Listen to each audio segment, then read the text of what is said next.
পীরের পায়ে চুমো দেয়, আর মার পরনে কাপড় নাই। কি ঈদের নামাজের পর বড় এক রুই মাছ আর খাসি ছাগলের দড়ি ধরিয়ে পীরের দরবারে নিয়ে যায়, আর এদিক মা ঈদের দিনে একটু কাপড়ও কিনতে পারি না। আল্লাহর কসম, পৃথিবীর সবচেয়ে বড় পীর হলো মা, আর তারপরে হলো বাবা। এই মা বাপ যাদের বেশি আছে, জীবন্ত জান্নাত এবং বড় পীর ঘরের ভিতরে আছে। এই জন্য 2 নম্বর সত্য হচ্ছে পিতা মাতার হক আদায় করে চলবো তো ইনশাল্লাহ, চলবো তো ইনশাল্লাহ। যদি না চলেন আপনিও বুড়ো বুড়ি হয়ে যাবেন। আপনি বাপের খাদ্যেছেন না, আর আপনি বুড়ো হবার আগে গলা ধাক্কা দিয়ে বাড়িতে বের করে দেবে আপনার ছেলে। 2 নম্বর পয়েন্ট শেষ। 3 নম্বর, ওয়ালা তাকতুলু আওলাদুকুম মিন ইমলাক। রেজেক দিতে পারবা না এই ভয়ে সন্তান হত্যা করো না। কয়টা উপদেশের কথা বলবো, তার ভিতরে কয় নম্বর?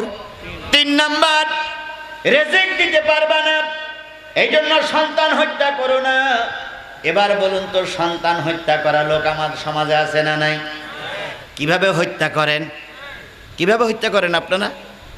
ছুরি দিয়ে, ছুরি দিয়ে কি করে? পরিবার পরিকল্পনা। কি করি দেখেন, প্রত্যেকটা জায়গায় এখন লেখা আছে 2টি সন্তানের বেশি নয়, একটা হইলে। এটা কি কল্পনা? আচ্ছা, এটা হারাম না হালাল? না, পরিবার পরিকল্পনা হারাম নয়। এবার যদি বলেন হুজুর এতক্ষণ কি বলেন আর এখন কি বলতেছেন, এবার আসুন তো। পরিবার মানে হলো সংসার, কথা বলেন ঠিক না ঠিক? আর কল্পনা মানে হলো সিস্টেম, সিস্টেম বা কল্পনা। পরিবারের নিয়ে একটা সিস্টেম বা কল্পনা তৈরি করার নাম হলো পরিবার পরিকল্পনা। আপনি বিয়ে করার রাত্রি পরিবার পরিকল্পনা করবেন। যারা বিয়ে করুনি তাদের শিখাই দিলাম, আর যারা বিয়ে করেছেন এখনো যুবক আছেন যুবতী আছেন তাদের শিখাই দিচ্ছি। বিয়ের রাত্রিতেই 2 জন পরিবার পরিকল্পনা করার জন্য পরিবারের নিয়ে বসবেন, কল্পনা করবেন। স্বামী স্ত্রী 2 জন যুক্তি পরামর্শ করবেন। 3টা সন্তান যদি হয়, বড়টারে হাফেজ বানাবো,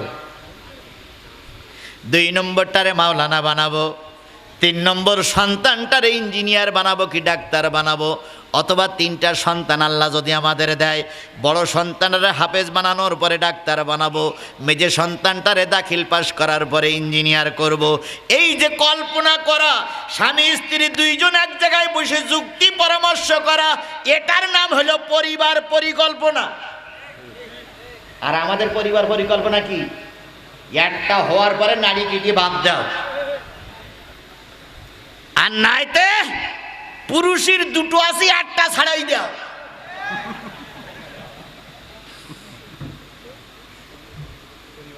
এর নাম কি? আর এখন আর পরিবার পরিকল্পনা, এখন আর দেখেন এদিকও কাটে না ওদিকে কাটে না। যে পিছনে পিছনে ওই যে মেন জায়গায় যে শিরা যায়, ওই শিরাটা কেটে এদিকে একটা সেলাই দেয় ওদিকে একটা সেলাই দেয়। সেলাই দেওয়ার পরে সব চলবে, কিন্তু ওতে যে রক্ত মাংস বাইরে হবে ওতে আব্বা হওয়া যাবে না। এইটার নাম পরিবার পরিকল্পনা নয়।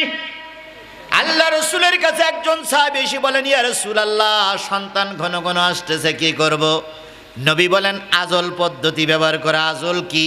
কয় ইয়া রাসূলুল্লাহ আজল কি?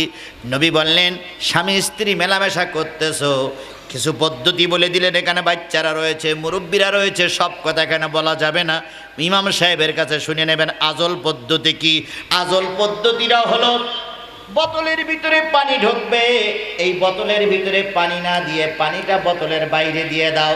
তাহলে বোতলের ভিতরে যদি পানি না ঢোকে তাহলে ওর ভিতরে কোনো দূষণীয় কিছু ঢুকবে না। পানিটা বাইরে করে দেওয়ার নাম আজল। এই আজল পদ্ধতি ব্যবহার করো, তবে সর্বক্ষণ নয়। সন্তান যখন একটু বড় হয়ে যাবে, আবার জায়গায় চলে এসে আর একটা সন্তান নাও, আর পরিকল্পনা করো ওটারে আলেম বানাবো, এটারে হাফেজ বানাবো, এটারে কারি বানাবো, এটারে ইঞ্জিনিয়ার বানাবো, এটারে ডাক্তার বানাবো। এর নাম কি মনে থাকবে তো?